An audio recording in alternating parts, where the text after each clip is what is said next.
you ever heard of the psych ward? In today's video, we're going to talk about why that's not really the term that's used anymore and what it's actually like to be in the hospital for suicidality. What is your experience going to be like, and what do they do in the behavioral health unit? So stay tuned for this video, and thanks for joining us.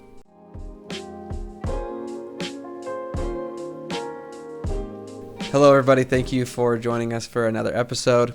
We're going to follow up with last episode where we talked about the hospitalization process and what that's like when you show up to the hospital, what kind of questions they're going to ask you. So if you're curious about that, or if you didn't see that, check out this last video, and this one will probably make more sense. But if you have seen that, or if you're just curious about this, we're going to go a little more in depth of what actually staying in the hospital is like and what that process can look like and how long it goes and all of those things. I like the way that Shara worded this right before we started the video. So you were admitted. So here's kind of what you can expect, right? So once the intake crisis assessment individual determines that hospitalization is appropriate, you may actually think that you're staying in the hospital, but you may actually be going to a different one, right? Like in the last video, we talked a little bit about you don't have to go to an emergency room that has a crisis unit. So keep in mind that so you're admitted, now what? That doesn't mean you're actually staying in that hospital. You may have to wait if they don't have a bed available, or if there's a need to transfer somewhere else, they may actually do that. So you're at the hospital, they move you to another hospital, you actually get a room in a behavioral health unit. What are they going to do while you're there? I think that it's interesting to think about what people think it's going to be like, right? I mean, if you were going to bring up in your mind what it is that the movies show you a behavioral health unit looks like, what do you think of? What would you come up with? Well, I always think of like... I feel skewed because I've worked in one now, so it's kind of hard to think about what I thought about sure, it previously. Yeah. Well, I've never worked in one. I have visited one to talk to some people in another job, but I think the image that comes to mind is like people in like a straitjacket, and there's like padded walls, and everything's white, and you have nurses walk around just like medicating everybody, like, you know what I mean? They have like that tray with all the little paper cups, and they just go around and keep everyone docile. That's true. I have seen that in movies now. That I think about that. That's like the movie TV version of being in the hospital, I think. Right, and that's not it, right, Josh? No, that was not my experience. In fact, I think it's kind of tricky. If I look back at my experience, I would have to say that I think most admissions to a hospital, in my experience, which is probably, I mean, it's limited, right, was overnight. You know, so people are going to the hospital in the evening or the early hours of the morning for these assessments, and that's when they get hospitalized, because I would show up the next day and there were new clients on the unit. So if you get hospitalized overnight, the first thing you can expect is you're going to be assigned a room. They're probably going to confiscate some of your stuff. You don't have access to a cell phone. I think we were joking about this earlier, but I think it's actually true. You don't get your shoes. Your shoelaces. Shoelaces, definitely all not. safety things. Yeah, and so... I think you had mentioned you have a client who said that they pulled the wire out of their bra even. Mm-hmm. Yeah. Now, I don't know if that's still standard practice. I would imagine it could be. But if you get admitted in the middle of the night, you're going to be assigned a room. Go sleep until morning hours, right? That if you get admitted at night. If you get admitted during the day, I suspect you'll jump right into the milieu, and wherever they're at in their program for the day, that's probably right where you will start. Yeah. Right. You know, I guess one of the things that I would want people to get from watching this video is that when you go stay at a hospital in a behavioral health unit, right, for psychiatric purposes, you are not getting straight up treatment for whatever it is that's going on. You are getting treatment to get you to the point where you're stable enough to go home and get outpatient treatment. Yeah, this is that levels of care conversation, right? The hospital is not going to solve all the problems, but it's hopefully going to de-escalate things so you can go move down a level of intensity of treatment, but you will still need treatment. Right. So like when you get there, the goal that they're going to set for you is not, hey, you're going to work through all your childhood trauma, or you're going to figure out how to manage your OCD. And you're going to leave here feeling amazing. Right. That's not the plan, right? The plan is, how do they get you stabilized enough to go home? So if you're thinking like, hey, I just really need to get some really intense treatment, this isn't really a great, really intense treatment option. This is a stabilization option. So they're going to do medication management, maybe some basic coping skills. And yes, you're going to meet with a therapist, but you're not going to be having these super intense, long therapy sessions that are going to resolve all of your childhood trauma and that sort of thing. Yeah. My experience with it was generally you were looking at a 5 to 7 day stay. Generally. Now that can depend. I've known specific situations where it was a 2-month stay. That's not common, okay?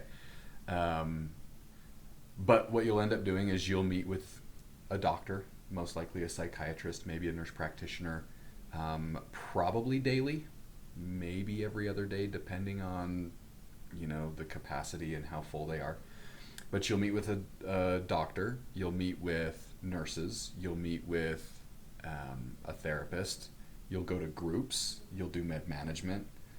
They track all the medications, they make sure you're taking them, they do all these things. I know teenagers will often do like a family therapy session as well. Mm-hmm. Yeah. In fact, I think it's pretty standard, whether you're teen or adult, Oh, really? that when you discharge, there's a family session. Meeting of some kind. Which, makes sense, right? If you end up in the hospital, you probably don't have your vehicle there, so you got to have somebody come get Sure. you, and usually they pull a family member in. But I like the way you worded it. It's stabilization, and so you will meet with a doctor and a therapist. You'll also have groups, most likely. These are not processing groups. These are skill-based building groups. You'll probably meet with nutritionists that will talk about that.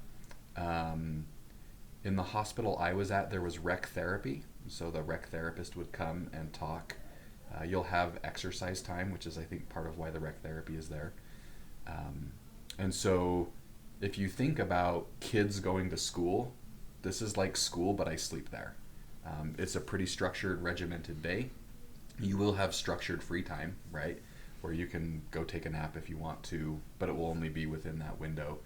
And I think that's maybe one of the misconceptions, right, is you're going to be locked in your room for 6 days. Yeah. From my experience and just visiting hospitals for whatever reason in this field, it seems like the time is pretty structured, and you go throughout the day with like a scheduled regimen of things. There is scheduled free time, but you are not just like trapped in your room for 6 days straight, and they bring you lunch and slide it through a tray or something like. Yeah, we oftentimes went to the cafeteria, and perhaps the time you couldn't get off the unit to the cafeteria is if you were still feeling suicidal. They wouldn't necessarily be super open to you being off the unit, but you didn't have to stay locked in your room by any stretch. So,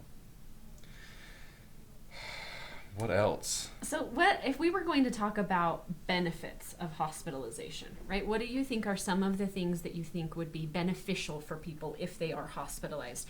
Because sometimes I think that people will be feeling very suicidal and be very afraid to go to the hospital. So I think it might be helpful for them to know what kind of benefits are there from going to the hospital. Well, I like to steal Josh's idea. I think he words it very well, but that it's kind of a break. It's an escape from whatever was causing so much distress that brought you to the point you needed to be hospitalized. That you get what do you compare to sports? There's like a halftime, right? There's like a time to break from whatever's going on, and be away from that, but also be in a place that like maintains some level of structure and some level of routine, and have easy access to, like you said, a doctor, a psychiatrist, or a nurse, or a therapist, and do a lot of really helpful things in a really short space to get stabilized, and also help you just get through that suicidal urge. Like the urge will pass, and there you're in a place where you won't be able to act on it, and you can let that urge pass. I hope this doesn't come across as offensive, because it's not meant to, but we as a human species really suck at self-care, generally speaking. Some of us are good at it. I don't know that I'm one of them, but we really suck at it. And so this is one of those ways where you don't really have an option except to do self-care. Now, it's not necessarily on a beach drinking. It's not the funnest thing in the world, that's for drinking sure. a pina colada the way that you want to, right? I think that's what we think of when we think self-care. But the reality is there's ample time for you to do some introspection. The hospital that I was at, one of the things that I liked that they did is they provided you a notebook for journaling. You can take notes in groups, you can journal, you can create things. And so all of these things are things that you get, you're kind of forced to, right? It's forced reflection, forced. Yeah. But it is forced you time. Because think about it, if you were not in that setting, would you be journaling? Would you be reflecting on the stressors from work or from kids or from whatever? And I find by and large, we suck at this. And so in some ways, I think that's the benefit of the hospital too. It's this forced break that you take, and I think most people benefit from it. The other thing that I would say that's a benefit from the hospital, I don't know that I have seen this often, but I have seen it. If you're at the stage of the game where you're using medication for parts of your treatment, sometimes medications have really yucky side effects, and if you call your doctor, you may not get an appointment for a week. But sometimes the side effects are so intense that you do feel suicidal, and the hospital can switch it that day, right? And there's a benefit to that. Right. So that's the thing that I was going to say as I see being a pro of hospitalization is the medication management portion of it, right? Yeah. That you're going to be under supervision while you're on medication so that they can see how your body is reacting to some of that initial medication. Now, mental health meds are a little tricky because lots of times you can't tell how they work for a few weeks. But, being in the hospital and having somebody watch you as you are on your medication, I think that can be a real benefit. For sure. I think it's important too, just to make sure we mention, we talk about a lot of the benefits of hospitalization because that's what we do for work. But of course there are people that have had bad experiences and leave the hospital and aren't glad they went and those kind of things.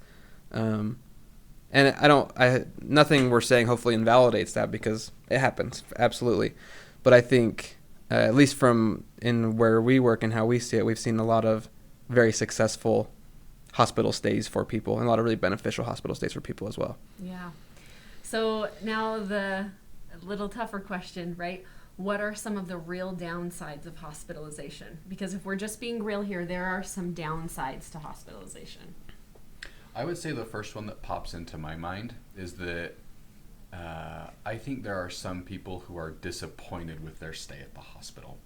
And I think part of that is the expectation that they thought that the hospital was going to do something or provide something that it actually is not designed to do, which is maybe the solving. Yeah, they were going to leave and feel all better. Right, because we're talking about the hospital being like halftime, right? But yeah, you leave the hospital and you're right back. You got to go back. You're right back in the game again, and whatever your problems were before you got there, they're probably still your problems, right? And so it isn't a quick fix. It isn't a magic thing that's going to suddenly make everything in your life better. It is a halftime, but you're going right back in the game. Yeah, another one that I've heard a few times, usually from teenagers, but I'm sure it applies to adults also, is that sometimes it can be hard to be living in this regimented routine schedule with people who are struggling really badly, other people who are so depressed or suicidal or those kind of things, or just struggling in general with some kind of serious mental illness. And it's not always pleasant to, or uplifting or motivating to be surrounded by people like that. To some degree, and I'll be a little bit dramatic in how I say this, but to some degree it feels as though you lose freedom. Yeah. You don't get to just sleep in, you don't get to just do whatever you want. There's a structure that you go through, and that can be really annoying. I don't want somebody dictating what I do with my life, and so that happens. The other thing that I thought about that could be important to mention is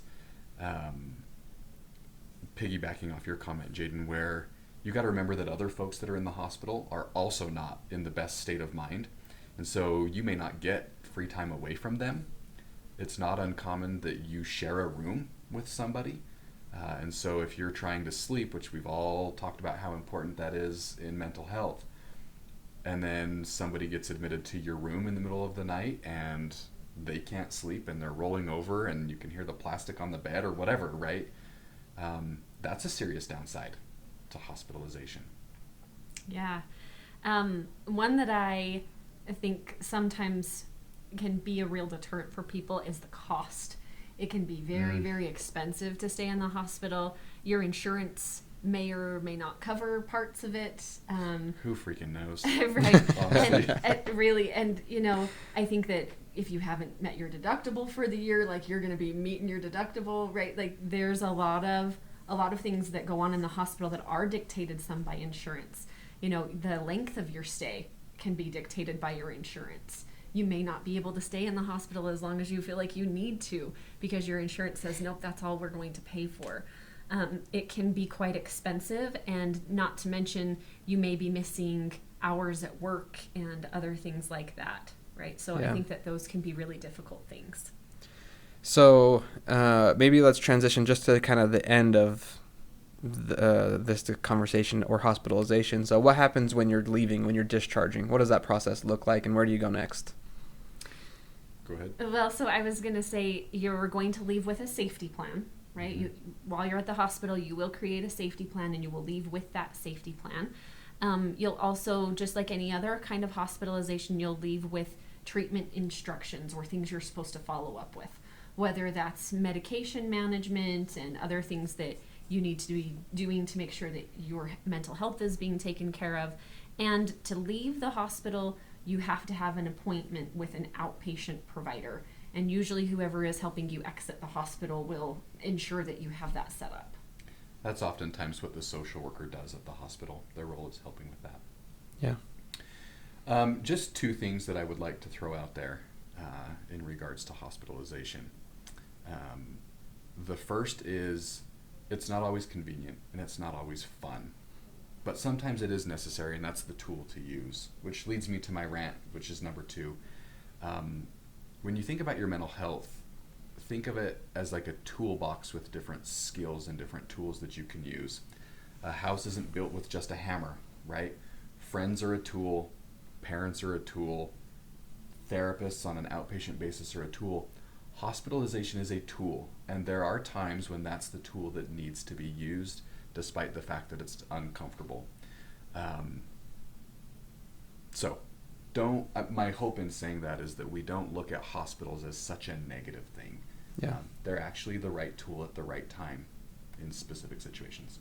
Yeah, and I think like many things in life, you're going to get, for the most part, what you're looking for out of that experience and what you want it to be in a lot of ways.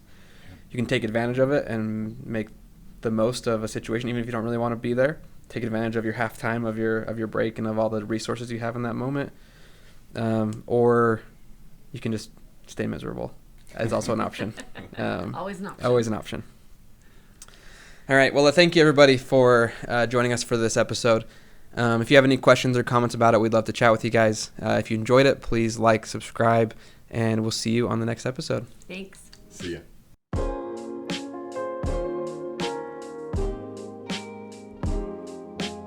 Hey, Jaden here with Peak Mindset. Thank you so much for watching or listening wherever you found us. If you enjoyed it, please like, subscribe, leave us a 5-star rating. It really helps us out. We've really appreciated and enjoyed the engagement we've had with you guys lately and the growth we're experiencing, and we're excited to have you be a part of it. If you're interested in more, check out these videos in the related section, and we'll see you next time.